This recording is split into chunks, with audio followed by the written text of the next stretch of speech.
Na área da apicultura, existe a possibilidade de produção de inúmeros derivados do mel. É o que faz a Silvana, que é de Realeza, no sudoeste do Paraná. Ela transforma um desses derivados em produtos que geram renda. São velas e tecidos que têm como base a cera das abelhas. Olha só. Direto de Realeza, aqui no Paraná, quem vai conversar com a gente, falando um pouco mais sobre empreendedorismo e também apicultura, é a Silvana Damin, que está aqui com a gente e vai falar um pouquinho mais sobre o trabalho dela. Seja bem-vinda, Silvana. Bom dia, é um prazer estar aqui apresentando um pouquinho do nosso trabalho, principalmente na área da apicultura. Eu estou vendo alguns produtos e quem está em casa acompanhando a nossa entrevista está vendo alguns produtos. Aí eu consigo ver mel, tem velas, tem também os panos encerados que eu quero que você explique para a gente. E essa foi uma das alternativas que você encontrou na produção a partir desses produtos vindos da apicultura. Conta para mim como é que começou também a ideia de transformar apenas o mel e também a cera em outros subprodutos. Bom, nós comumente dizemos que as abelhas produzem muito mais que mel. Normalmente as pessoas atribuem sempre o produto das abelhas principal sendo o mel, e de fato é. No entanto, sabemos que as abelhas podem produzir própolis, podem produzir cera, podem produzir uma série de outros produtos ainda pouco estudados. Mas dentre eles, a cera é um dos produtos que possibilita a produção de muitos artesanatos. E aí, no nosso caso, nós viemos processando esses produtos, objetivando ter, de certa forma, uma agregação de valor aos produtos das abelhas. Então, hoje nós conseguimos transformar alguns dos produtos das abelhas em artesanatos, como, por exemplo, as velas, os panos encerados, que são muito atrativos e agregam valor a esse produto, essa matéria-prima que é a cera. A gente tem um bloco que eu consigo ver aí atrás de você, que é a cera bruta, né? É desse produto que você consegue, então, fazer essas outras produções?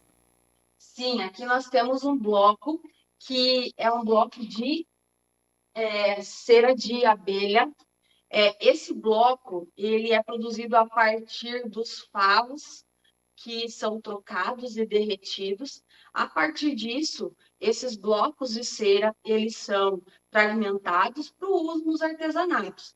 Então, nesse sentido, a abelha produz os seus opérculos, onde ela tem como objetivo o depósito de mel e dos próprios ovos, enfim, desenvolvendo toda a colônia, mas que, com o passar do tempo, esses favos sempre são trocados.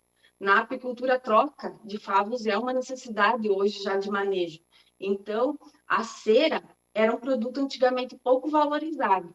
No entanto, hoje é um produto com grande valor comercial e também valor agregado. A partir disso, nós conseguimos utilizar a cera para a produção de vários produtos. Algo que chamou muito a atenção quando a gente começou a conversar, né, sobre esse assunto, são os panos encerados. Para quem ainda não conhece, Silvana, eu queria que você explicasse como que eles funcionam, para que serve, né, esses panos encerados e como que funciona esse processo de fabricação deles. Conta pra gente. Sim, aqui eu tenho em mãos alguns exemplos de panos encerados. Eles estão dobrados. Eles são panos produzidos em tecido 100% algodão. E nesse caso, os panos encerados, eles levam um processo de incrustação da cera e outras resinas vegetais. Nesse sentido, eu vou aqui demonstrar o uso de um desses panos. É um pano que foi incrustado com cera e, nesse sentido, nós podemos utilizar para vários fins. Dentre eles, embalar alimentos, fechar, vedar potes, até mesmo fazer aquela decoração em potes de conserva, de geleia.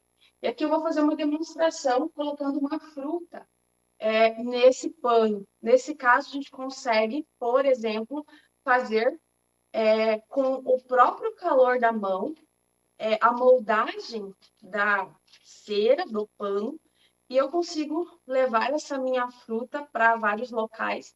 Além do mais, a cera tem propriedades antimicrobianas e permite uma certa transpiração natural das frutas, dos alimentos. Então, normalmente, panos encerados permitem uma maior conservação dos alimentos.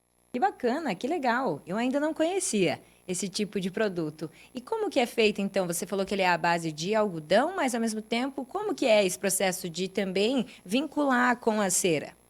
Então, nós escolhemos primeiramente um pano que não libere resíduos da tinta do qual ele foi colorido. E, na sequência, nós recortamos esses tecidos com tamanhos específicos em placas ou com auxílio do ferro. Nós fazemos um processo de incrustação. O que que é essa incrustação? Normalmente, nós derretemos a cera, aquele bloco, por exemplo, que eu mostrei há pouco, ele vai ser fragmentado, pesado, um volume adequado e misturado com resinas vegetais, com cera de coco, e na sequência vai formar uma pasta. Essa pasta nós transferimos para o pano para incrustar ele, deixar ele com esse aspecto mais pegajoso. Isso faz com que ele possa ser durável por mais de um ano. Então, nós podemos reutilizar ele muitas vezes e acabamos conseguindo lavá-lo também. Então, acaba sendo um processo muito sustentável, além de tudo, porque nós normalmente conseguimos substituir o plástico filme em muitos processos usando os panos encerados. É uma alternativa bem sustentável mesmo. Bem bacana. Bem legal conhecer. Muito bom. E também quero falar um pouquinho sobre essas velas que chamam muito a atenção, essas velas que são feitas com esses favos. Silvana, a gente consegue ver um exemplo de algumas delas, e você tem o favo em si, ele solto também, que é como a gente vai até os apiários, né? Os produtores de mel nos mostram muitas vezes, quando a gente vai numa produção, é a partir desse favo, desse bloco, né, que você consegue converter e transformar para uma vela. Como que funciona? Aqui eu tenho em mãos um processo sequencial o derretimento e o processo de alveolamento daquele bloco de cera bruta. Aquele bloco que eu mostrei há pouco é um bloco de cera bruta, que normalmente ele é processado.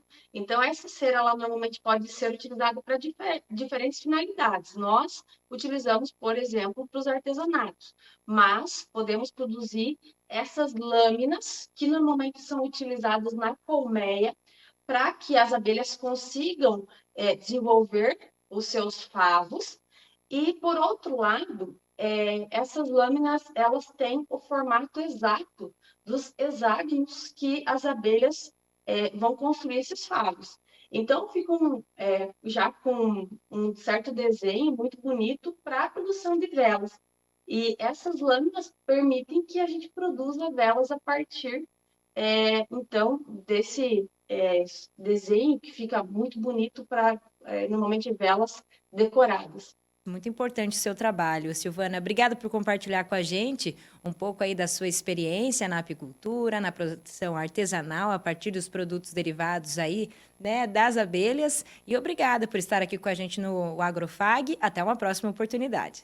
Eu que agradeço a oportunidade. Com certeza, divulgar o trabalho das abelhas é muito importante. As abelhas, cada vez mais, são seres valorizados em virtude que o homem está estudando, percebendo o papel que elas desempenham. E nós podermos aumentar essas populações de abelhas, tanto abelhas do gênero Apis quanto as abelhas sem ferrão, fazem com que nós possamos ter maior produção e também podermos ter lucratividade, renda. Isso é muito importante para a família do campo. Então, a apicultura, muitas vezes, ela entra como uma atividade que não é a principal, mas ela pode, com o passar do tempo, se a pessoa se adaptar ao trabalho, se tornar uma das atividades principais. E os derivados estão aqui para mostrar que a gente consegue agregar valor, ainda assim, a essa produção que sai lá do campo. Muito bem, muito bem. Muito obrigada, Silvana. Até a próxima. Até!